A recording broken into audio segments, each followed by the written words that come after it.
Okay, Juliana, here's another bedtime story. It's called Ramona Forever by Beverly Cleary, and it's just chapter 3 of that book. And here's a little synopsis. Ramona is trying to be good so her mother won't make her stay at Kemp's after school. She's trying to get along with her older sister, Beezus.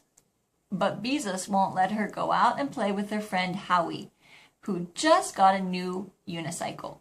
That's the last straw. Ramona calls Beezus a pizza face and takes off. Chapter 3, Being Good. Tuesday afternoon was much the same as Monday. Beezus talked a long time on the telephone to a friend Ramona did not know. The conversation was about who said what to a new boy at school and what was printed in someone's t-shirt, and how some girl said she had some boy looking at Beezus.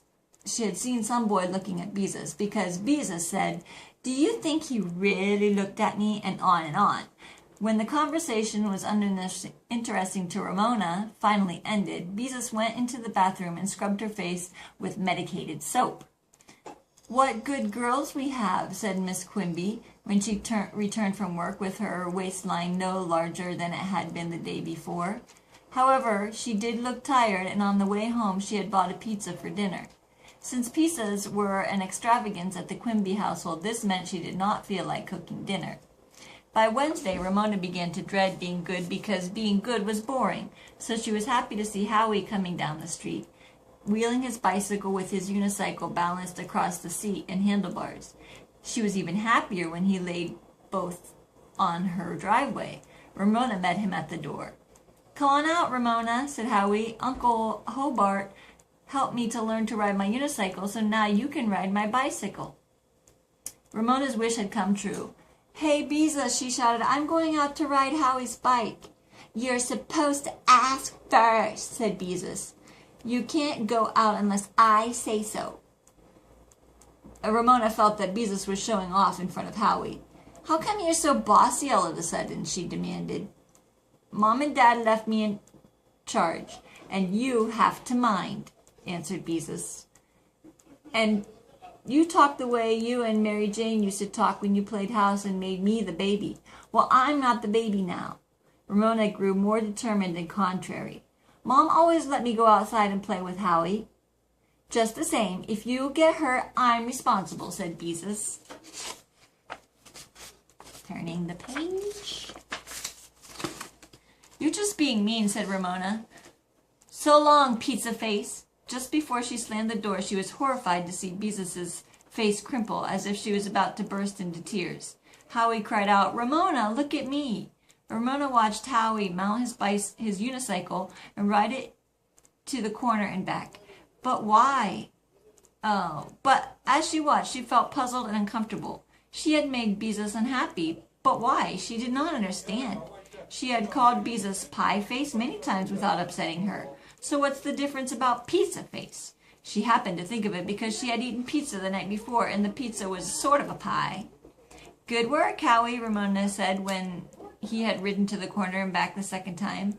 "But what about me?" she thought, still worrying about Beezus. "I can't spend the rest of my life sitting on a couch being good." Come on, ride my bike," said Howie. "Let's see if we can make it around the block." Ramona raised Howie's bicycle, made sure one pedal was high and the other was low so she could have a good start, mounted, and rode wobbling down the sidewalk. "Atta girl, Ramona," said Howie, seating himself on the unicycle and pedaling ahead of her. Ramona wobbled along after him, and as she wobbled, she worried. What was Beezus going to say to her father and mother? Would she have to go back to the Kemps? By the time Ramona reached the corner, she was less wobbly. She even managed to turn the corner without tipping over. She began to pedal faster. Now she was really riding, filled with joy, as if she were flying. Ramona passed Howie. She stood on the pedals to go faster. Ramona's mind was on speed, not balance, and at the next corner she turned and she lost control. Down she went and the bicycle on top of her. Her left knee and elbow hurt. Her breath was knocked out of her.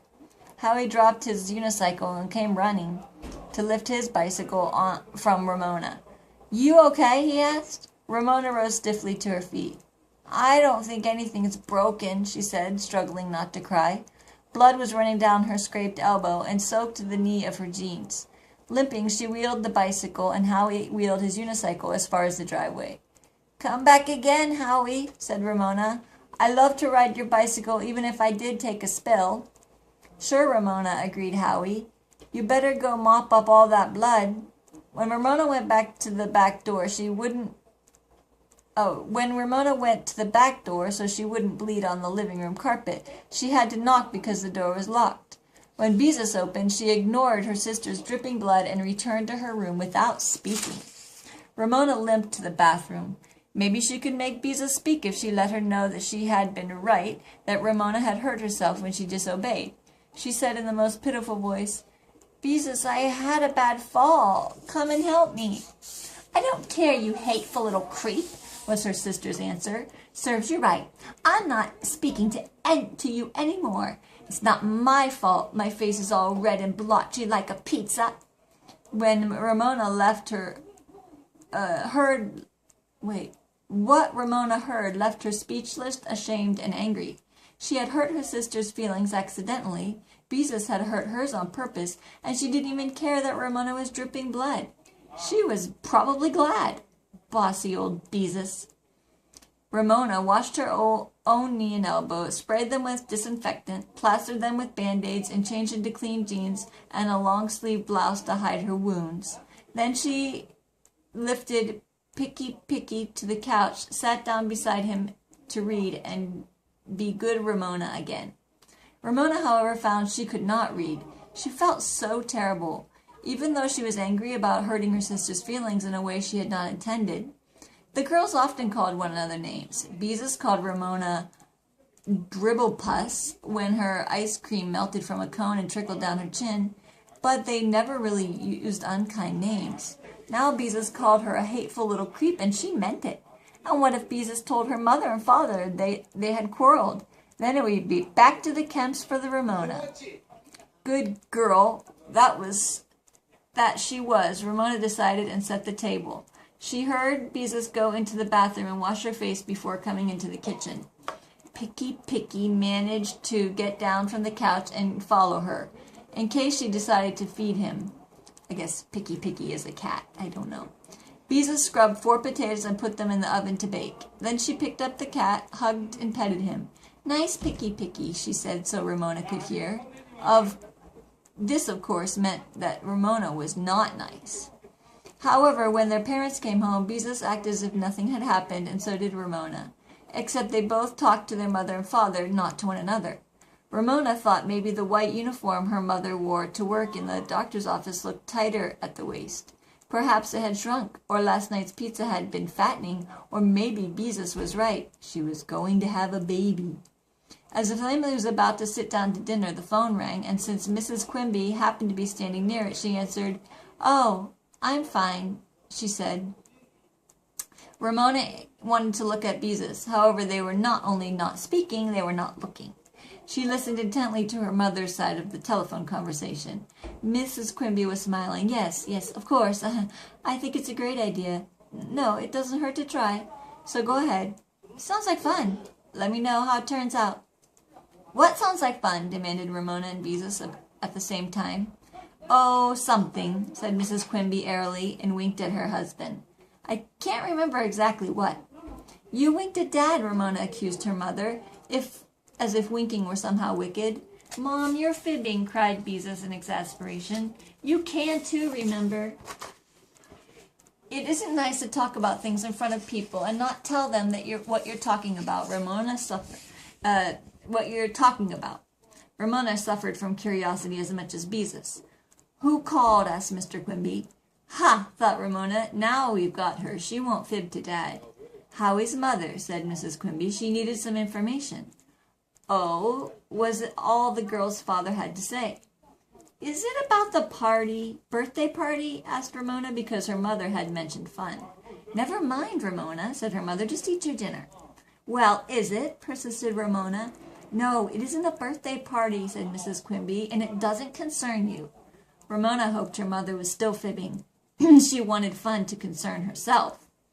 The parents did not notice that the girls were not speaking, or if they did not choose to mention the matter. After dinner, Mrs. Quimby said she was a little tired and thought she would go to bed and read a while. The girls avoided looking at each other. I lost my voice. Even though the remark was significant. I'll do the dishes, volunteered Mr. Quimby as the girls cleared the table.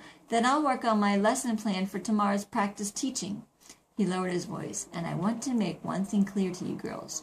You are not to do anything to worry your mother. Do you understand? The girls nodded, avoiding one another's eyes. From the exasperation in her father's voice, they knew he understood they had quarreled. Beezus went off to her room. Ramona yearned to follow her sister, to say she was sorry, that she had not meant to Pizza Face the way Beezus thought she meant it, and to find out what Beezus thought of the mysterious phone call, and to ask what she thought of her mother, whether she was going to have a baby or not. However, Ramona was not used to saying she was sorry, especially to someone who was bossy and called her a hateful little creep. Little creep she could overlook, but not hateful little creep. The end. This is a weird section. Now I want to know if her mother was pregnant or not, but we'll never get to know because this book doesn't have the whole chapter. Oh, it has a whole chapter, but it doesn't have any more chapters. So if you want to know what happens, you have to read Ramona Forever by Beverly Cleary. Good night.